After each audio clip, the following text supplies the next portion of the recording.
Hello, and welcome to this spring edition of our Northland Symphony Orchestra Concertcast.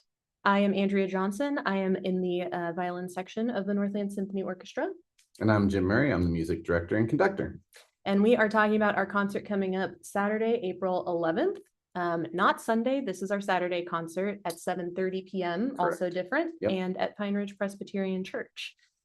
We have some interesting rep on this concert, Jim. Why don't you tell us about a couple of the pieces? Sure. Well, as our longtime audience members will know, when we go to Pine Ridge Presbyterian, it's a slightly smaller stage. So we take a slightly smaller contingent of players. And it's really been great over the years. It's probably been more than 10 years that we've been doing concerts there. It's a beautiful place. If you haven't been there, just really a lovely visual and acoustic place to be in. And it allows us to have some, just try some different things out. So for two of our pieces, we're really leaning in the classical period, and then we'll talk about the other one later. And so we're going to do two symphonies. The first one we'll start the concert off is by Joseph Bologne. He's been pretty popular lately. He's kind of been rediscovered. He was a French composer of African descent. So he's the child of a plantation owner in the colony and one of his slaves. And so obviously there's some race things that are going to affect his life. And this is a symphony, but it really functions as an overture. It's all of maybe 10 minutes. It's like three movements. And the things that people know about this person, which is correct, is he was really regarded as one of the best fencers or swordsmen in the area.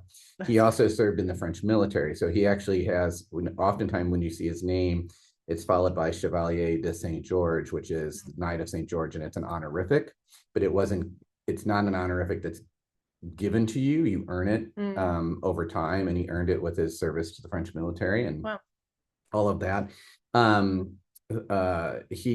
There's not a lot of information right now on how he did his musical education. He was a violinist and composer, and very accomplished, and very much anticipating like some of the classical period stuff with Mozart and things like that. So this is his second symphony, and it's delightful. It's charming. Largely strings with just a few winds. And he ended up playing concertmaster in an orchestra in France, and then he took over that orchestra when he was the successor of the conductor, and he was the conductor of that orchestra, where he premiered several Haydn symphonies. This guy, Joseph Bologne, was so popular and so well liked that he really was in line to take over the Paris Opera when that opened, but because of the race issue, was not going to happen. But then speaking of Haydn, how about that? We're doing Haydn 49. I have a friend who always tells me the world needs more Haydn, and I think he's right.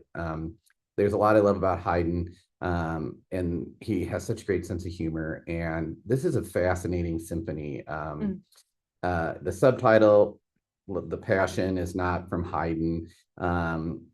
He wrote this when he was with his patron Esterhazy. So Haydn worked for the Esterhazy family for like 30 years. So this is one that comes out of that time period. The Passion nickname comes because it was played during Holy Week,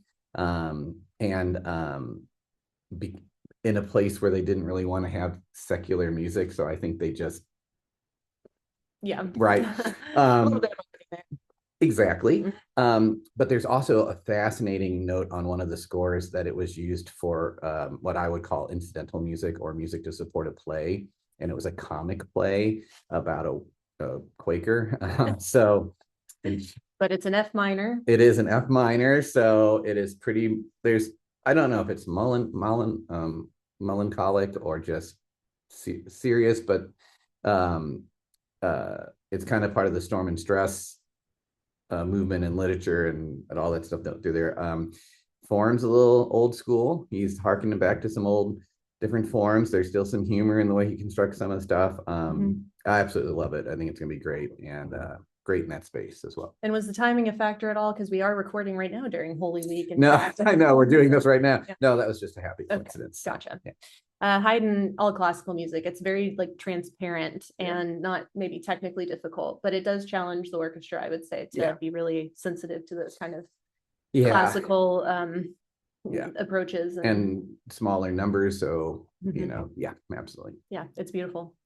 Before we get to the final piece on our concert, which is an interesting one, we want to shout out our couple In a of good way. Yes, our couple advertising sponsors for this concert. Thank you to the Platte County Parks and Rec, who is our concert sponsor, meaning they underwrite the cost of putting on one of these concerts. So thank you very much, Platte County. And then Palin Music, which is a longtime sponsor of ours. Thank you, Palin Music. The Youth Music Academy as well. Thank you. They both host music lessons for a range of instruments. And they do a summer. I was a clinician last year for their summer camp. And yes, very cool. Thank you again. We couldn't do what we do without generous donations from our business sponsors and our individual donors. Okay, so the suspense is built. So, this comes from a couple different ways. I really do try to put in rotation opportunities for our principal paid professional musicians to be featured as soloists. And I'm super excited that Abigail Fear-Cobb, our principal percussionist for the last several years, is going to be our featured soloist. So how often you can do percussion, right? I mean, we've done a handful of percussion concertos over my nearly 3-decade tenure here at this point. So this is a concerto for marimba and string orchestra by a French composer named Emmanuel Sejourne. It was written in 2006 for an international marimba competition. It's a 2-movement work for us. He ultimately added a 3rd movement later to put it more like to the 3-movement concerto form. But we're doing the original, which is 2 movements. The marimba is a xylophone instrument. It's large. It's written for like well over 5-octave marimba. And the bars are what dictate the pitch, the way they're cut, the thickness, and then all that. So it looks very much like a piano keyboard, right? But struck with mallets. And first of all, Abby is amazing musician, and it's just playing this piece so well. The piece is fascinating. I think so. This guy he teaches, he's a percussionist himself. He's a percussion instructor, a clinician, a composer. He does all that. He's written tons of pieces of music. I feel like if I had, it's hard to describe this piece of music, how it sounds. Because it's there's a lot of things in there, but it all, I feel like, works together. So, I would say there's some film scoring kind of moments in there. There's some like French cafe moments in there. Some really cool rhythmic stuff that we've been working on in that 2nd movement, which just makes a really cool feel to it. What I will always say about this is when you watch Abby play, she will be holding 2 mallets in each hand to strike. And what that entails, what is amazing, is that while she is playing, she is constantly adjusting the spacing between each mallets in each hand, and they're not necessarily the same distance in each hand. That to me is, all marimbas, all percussionists do this, and it's a skill they have to learn. I can't even think of a parallel to that on another instrument. But it's one thing. It's one thing to have to do that.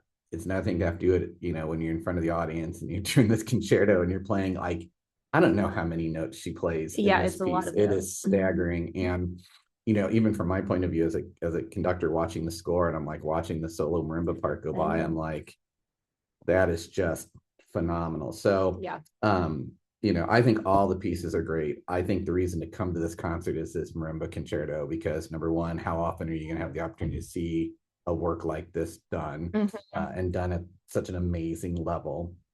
And it is just, it's catchy, it's tuneful, there's parts where it's just gorgeous, and you will have a new appreciation for that instrument for sure after you hear it, and maybe for what percussionists do in general, because they really are the jack of all trades. And I had to be good on clarinet, right? They have to be good on a bunch of instruments, right? So. And you called yourself a human metronome in rehearsal the other day. They definitely have that trait. Well. They are. They may rival conductors for the command of tempo and that kind of stuff. But I would say rhythmic complexity wise, they're the top. That and pianists do a lot of that for sure. No, it's been fun to be in the first violin section.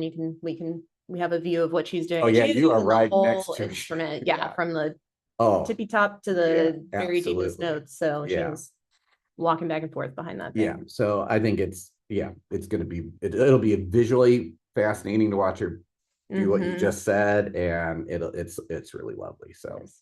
Cool. Well, we hope you can join us for our free concert at Pine Ridge Presbyterian Church, Saturday, April 11th at 7:30 p.m. RSVP on our website if you want to let us know you're coming and be entered for a chance to win a chicken and pickle gift card. Still free, of course. Yes. But the RSVP just helps us to track our numbers and to know who's coming. And it's very helpful for us for grants and stuff like that. It's going to be great. Thanks, Jim.